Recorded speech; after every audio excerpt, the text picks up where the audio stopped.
UFC Fight Night Kape versus Royval has just concluded, and it is the final card of 2025. We are going to be going into the Paramount era in 2026, a whole new era, new fights, new exciting cards. But in today's video, we're going to look back, we're going to recap UFC Fight Night Kape versus Royval. Before we go ahead and get into the video, hit the like button, hit the subscribe button, and let's get it started with the early prelim opener of Jamie Lynn Horth versus Teresa Bleda. Horth gets a round one TKO over Teresa Bleda, a prospect at flyweight, a girl who only lost to Natalia Silva by knockout and took a lot of time off. A lot of people were high on Teresa Bleda. A lot of people thought she was going to get a good bounce back spot here against Jamie Lynn Horth, but Horth shuts it down like I predicted. She was bigger. She stuffed the takedowns like I said she would. And she got a TKO in the first round, just piecing together some nice combos, hitting some clean shots on Teresa Bleda, who clearly just doesn't have a good chin, doesn't have good durability, and struggled with the size and the power of Jamie Lynn Horth. Even though Teresa Bleda is a relatively big flyweight, Jamie Lynn Horth was still bigger. She was still bigger. She still had more power, and she was able to piece together some combinations after stuffing Teresa Bleda's takedowns, because Teresa Bleda looked like all she had was takedowns. All she had was takedowns. On the feet, she looked lost. Horth took advantage of that, and she pieced together a nice combination, landing a big right hook and then big left hook, and just having Teresa Bleda stumble all over the place for the TKO victory. Very nice by Jamie Lynn Horth. You know we got it done. The Canadian, well, okay, it didn't go too good for the other Canadians on the card, but we're going to move on after the Jamie Lynn Horth when we got Alan Fry Jr. versus Guillermo Pat. This was... man, I don't know. This was kind of a stinky one. You know, I don't like when the UFC does this. They bring two guys and they chuck them in the UFC, because we've seen this multiple times. It goes the distance. It goes to a boring fight.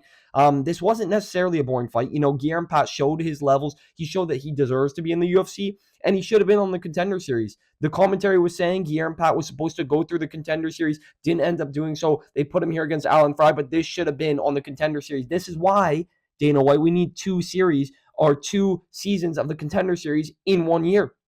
This is why, because it was clear that Guillermo Pat should have been in the UFC for sure, but he should have been on the Contender Series against Alan Fry. Fry, a lot of people picked him. You know, he had the better competition that he fought, but I went with Guillermo Pat. I thought he was bigger. I thought he was a better striker, much more physical, and that's exactly what he was. He was way more physical. You know, Alan Fry was clinching for dear life throughout this fight. Guillermo Pat was clipping him with big shots, like stiff right and left hooks and elbows in the clinch. Really nasty from Guillermo Pat. He had Alan Fry bleeding bad after the first round, had his face cut open, had him battered open. And a lot of this fight, the reason Guillermo wasn't able to get it done was because Alan Fry was just so tough and was able to clinch with Pat and just hold him up against the fence. So Guillermo Pat definitely has to work on his clinching abilities, you know, his takedown defense, and work on that part of his game. But he is dangerous. He's dangerous. He's big. He's powerful. I think he could be a prospect at heavyweight. He's very untested. So I think we slowly build this guy up. But Guillermo Pat gets it done by decision over Alan Fry in his UFC debut. Good win by him. He stays undefeated. We move on. Melissa Cronin versus Luana Santos. I was absolutely pressed watching this fight because it was not 93 strikes to 56, and they were not significant strikes. It might have been little pitter-patter ground strikes when she had her in a headlock, holding on for dear life in that third round. But this was a bullshit one. This was a terrible fight from Luana Santos. Melissa Cronin was doing good in this fight early on. You know, she was picking at range, shooting her shots in the first round. I think she won that first round. Then Luana Santos took over second and third round, ended up getting her takedowns, and was able to put Melissa Cronin in this headlock, this kind of bulldog choke headlock where she loves that position, and Luana Santos is very good at that position. But I was pissed because obviously I picked Cronin. There was a bias there. I watched her in Vancouver a couple months ago. She whooped ass against her opponent, Lisboa, had a great performance. I thought she could do well here. I thought she'd stuff the takedowns. Well, she did stuff a lot of the takedowns and was able to stay on the feet for a lot of the time. She's got good hips. She was able to be the bigger, more physical girl in there. But when Luana Santos got her judo throws and was able to just reverse positions, it was just showing that Luana Santos was the better grappler, the better wrestler. And she was able to get a decision win here, winning the second and the third round, using her wrestling, using her control time. It was just, it was stinky. It was stinky, but good win by Luana Santos, I guess. Gets it done by decision. We move on to an absolute fucking banger, boys. A barn burner. Sean Sharaf versus Steven Asplund. You know what to expect with this one. I know what we were going to expect with this one. Steven Asplund is a heavyweight Max Holloway. Heavyweight Max Holloway. This guy's 1-2, 1-2. Ooh, in and out. You know, moving in and out. Bop, bop, bop. Huh? Where you at, boy? Huh? Moving in and out. Clean. Steven Aspinall, clean with it, man. Clean with it. Fast. Broke the heavyweight significant strike record in his UFC debut. Broke the 3-round significant strike record. Beat Arlovsky's significant strike record in 2 rounds, not even needing the 3rd round. Arlovsky needed the 3rd round. Crazy stuff by Steven Aspinall. Puts on a very good performance against Sean Sharaf. Now, Sharaf is in the highest level, but Sharaf was winging bombs, and Aspinall was eating them and throwing back shots of his own. The jab was money. Had Sharaf up against the fence, was beating up on him, split Sharaf's head open.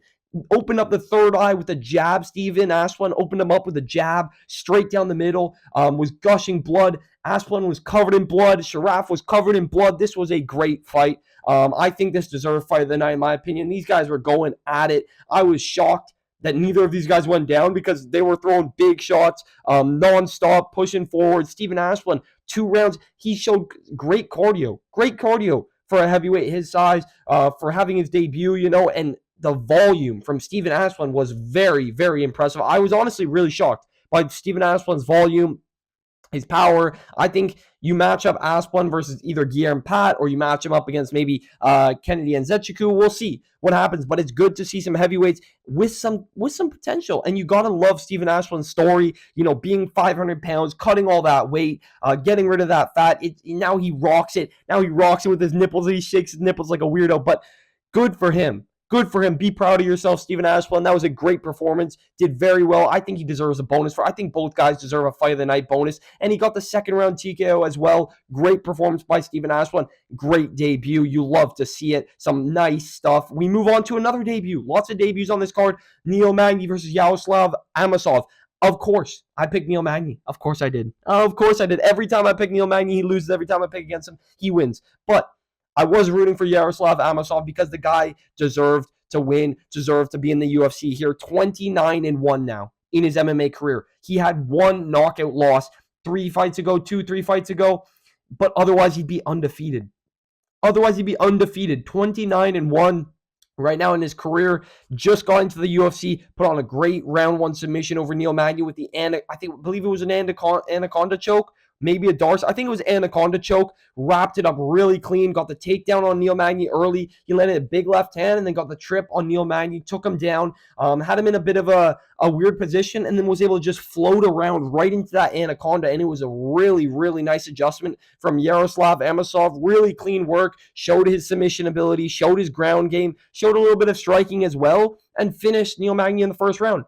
And it's been proven that the people that finish Neil Magny in the 1st round go on to be contenders. They go on to be guys that are going to be in that top 5 of that welterweight division. If you get past Neil Magny, you have a future. So I think Yaroslav Amosov has a future. We saw this with Carlos Prates. Starts Neil Magny in the 1st round. We saw it with Michael Morales. Starts Neil Magny in the 1st round. Both of them are top 5 future title contenders. I think Yaroslav Amosov deserves another step up. I think give him a top 15 immediately. Look at his record. Look at his resume. Look at the guys he's fought. Champion at Bellator. Champion. I think what was it? FCC or whatever the other promotion is. Anyways, champion guy who's been around the block. He's got loads of experience. I think give him a jump up. Give Amosov top 15 immediately. Let's see what he can do. Great performance by him in his debut. Finishes Neil Magny in round 1. Makes it look easy. We move on. Joanderson Brito, Isaac Thompson. Pretty fun scrap in this one. Very fun scrap. And, okay, these striking numbers are guaranteed wrong, but Isaac Thompson deserves to be in the UFC. I think this guy deserves another chance at the UFC. Short notice, steps up against Joanderson Brito, takes a round off of him, has very competitive scrambles with Joanderson Brito, just got tired in that 3rd round. I mean, that's what happens when you come in on 4 days short notice. But Brito is a guy who starts people in the 1st round. Starts Andre Fili in the 1st round. Finished, Pearson? Finished, what's his name? I was going to say Pat Sabatini, but Pat Sabatini beat him. He's finished a lot of guys in the 1st round. And Isaac Thompson was winning that 1st round. I think he won that 1st round and lost round 2 and round 3. But this was a very close fight. Isaac Thompson was getting the better of the scrambles in round 1, took down Brito multiple times, had his back, had him in really dangerous positions, and Brito had to scramble back and just win that 2nd and 3rd round using his grappling, using his clinch control and his takedowns and just reverse positions. But Isaac Thompson did well. He impressed me. He's 23 years old. Give him another chance at the UFC. Please keep this guy signed. get him on that Australia card. Get him on that Australia card if it's not already packed. Get him as the early prelim, honestly. Seriously, he didn't take much damage. Very impressive fight or debut from Isaac Thompson on short notice. I think he deserves another opportunity, but good win by Yo Anderson Brito. Shows he's actually UFC level. If he'd lost this, I think you would have cut him, but good win by Brito. Keep Isaac Thompson on the roster. We move on. King Green, Bobby Green boys versus Lance Gibson Jr. I picked Gibson Jr. I was rooting for the Canadians on this card. I was rooting heavy for the Canadians on this card. You guys know I'm a Canadian casual. It was very biased, but Bobby Green got it done. King Green got it done by split decision. This should have been unanimous. As a Canadian casual, this should have been unanimous. I think he won 2 of the 3 rounds clear. I think Gibson Jr. won that the first round. I think he won the first round, and I think King Green took over the second and the third, landing the better shots, moving really well, confident, doing his thing. He was flashy and all this and all that. It just looked like Gibson Jr. was moving on the back foot, wasn't doing much, wasn't really getting his takedowns too much. Gibson did get a couple takedowns, but couldn't control and keep King Green on the ground, which was pretty disappointing to see. But good win by Bobby Green. 40 years old, almost pushing 40, got a win, defending his spot against Lance Gibson Jr. Do you give Gibson Jr. another opportunity? Maybe, but it was super short notice, 4 days notice as well, something super last minute, so you could give him another opportunity, but good win by Bobby Green. I was kind of disappointed by the performance of Lance Gibson Jr. I was hoping to see more from the Canadian prospect whose father, fought on like the first UFC cards 25 years ago, but it's all good. We move on. Good win by King Green. He shows he still deserves to be in the UFC. We move on. Kennedy Nzechukwu versus Marcus Buchecha. Back-to-back weekends of draws. Back-to-back draw weekends. Insane work. Kennedy Nzechukwu wins round 1, wins round 2. Marcus Buchecha wins Kennedy wins round 1 and round 3. Marcus wins round 2, and there's also a point deduction in round 2, so it becomes a draw. Back-to-back weekends of draws. This was a sloppy fight, a very sloppy performance from both guys. And what I learned from watching this absolute slop fest, is Marcus Buchecha, is he really a BJJ black belt, credentialed guy, the best BJJ at his weight class? The amount of trophies, the amount of competitions he's won. Is this all like shit? Does it all count as nothing? Because when we see guys that are all-American wrestling, top, blah, blah, blah, I just count them out. And with the BJJ guys, I kind of trusted a little, but should I? Should we trust this anymore? Because Marcus Buchecha was sloppy. He was lazy. He couldn't find a rear naked choke for his life against a guy in Kennedy Nzechukwu who's got terrible grappling. He couldn't find a rear naked choke, couldn't find an arm triangle, couldn't even get the arm bar. In the second round, he almost had the arm bar, was just not even able to get his leg up over the head of Kennedy. This was just really bad look. Really bad look for Marcus Buchecha. Also bad look for Kennedy, but Kennedy, we don't expect him to be a dominant guy on the ground, and he dominated Marcus Buchecha in that third round. Whooped him on the ground.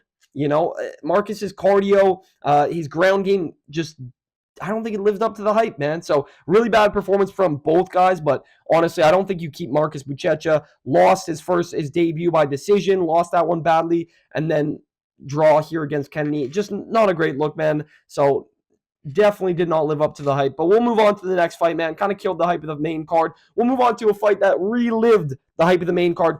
Melquizael Costa gets a round 1 head kick knockout over Morgan Charrier. Give this man a bonus.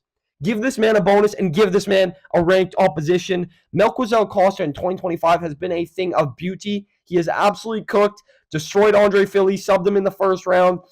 Then he beat C-Rod by decision, and then he beat, who else did he beat? Then he beat Julian Rosa by decision, a fight of the night as well, and then just head kick knocked out Morgan Charrier. Melquizael Costa has had a great 2025. Solid win streak, 5-fight win streak right now, looking really good, and this was a breakout performance from Melquizael Costa.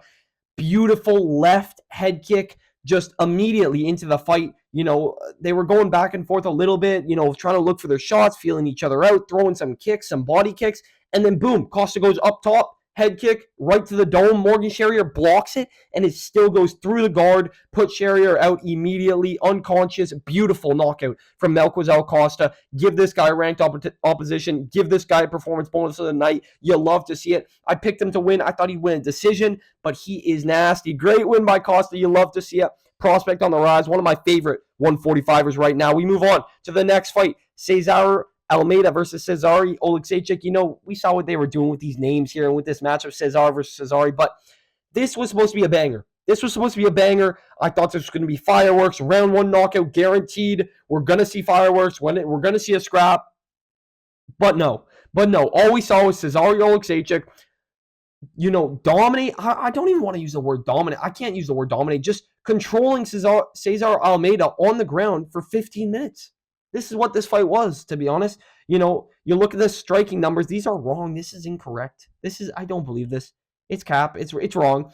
But Cezary Oleksiejczuk was able to control Almeida on the ground, land a couple pitter-patter shots. It was a Hamzat Chimaev performance. You know, Cezary did land some good shots upstairs, but just seemed a little uncomfortable on the feet. Didn't want to strike with Cesar Almeida at all. Went for the takedown. Got it multiple times. I think Cezary Oleksiejczuk got 5 or 6 takedowns, not 6 or 7. But a good win by Cezary Oleksiejczuk, I guess. You know, had a game plan coming in, utilized his game plan, didn't look for submissions like I was hoping he would, didn't look for much ground and pound, but he did get the win. Good debut, I guess.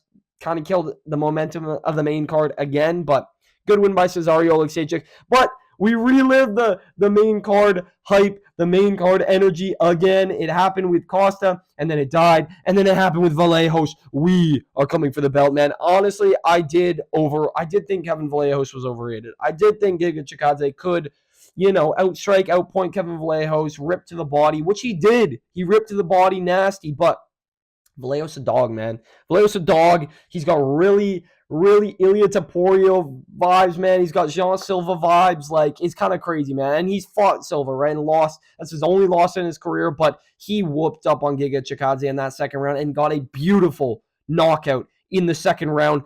You know, big overhand right, spinning elbow, and then boom, 3 ground and pound strikes just destroyed Giga Chikadze, put him out cold. Actually, they were elbows. He went right hand, spinning back elbow, then shot on the way down, and then elbow.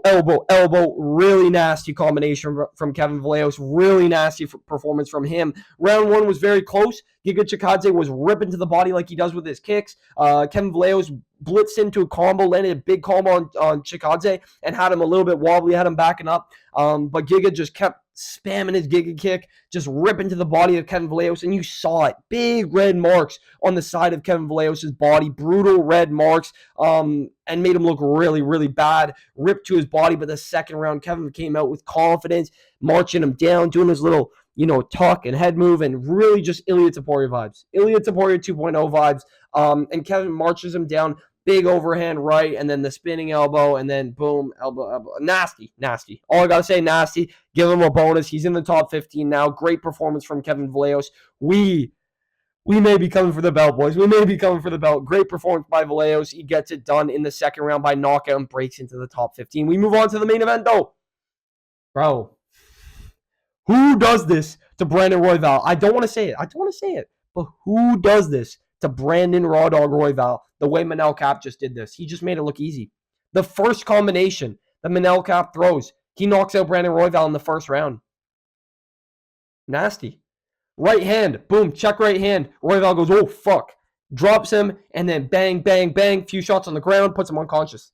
You know, little bit of an early stoppage, but you could see Brandon Royval's eyes roll to the back of his head, so I'm not mad at it. Manel Kape gets it. Who has knockout power like that at flyweight?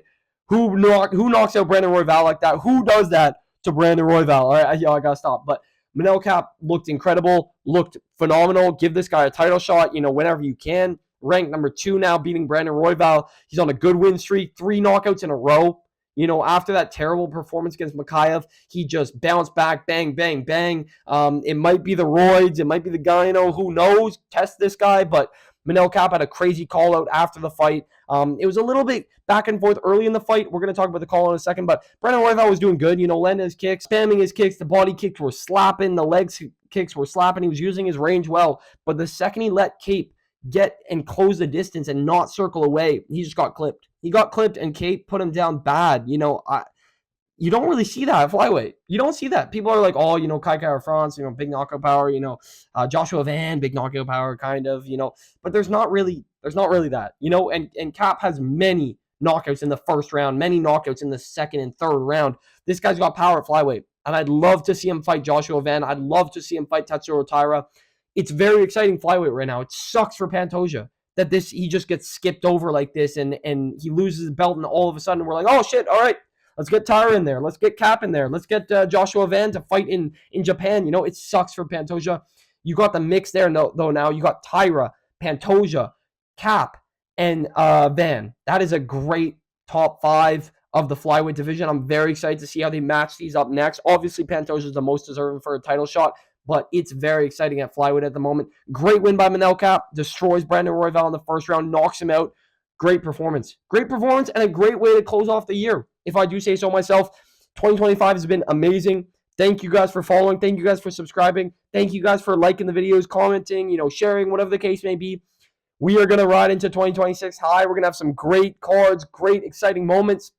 So stay up to date. Hit the like button, hit the subscribe button, comment down below what you guys thought about this card and how you guys are feeling about going into 2026. And I will catch you guys in the next video. See you.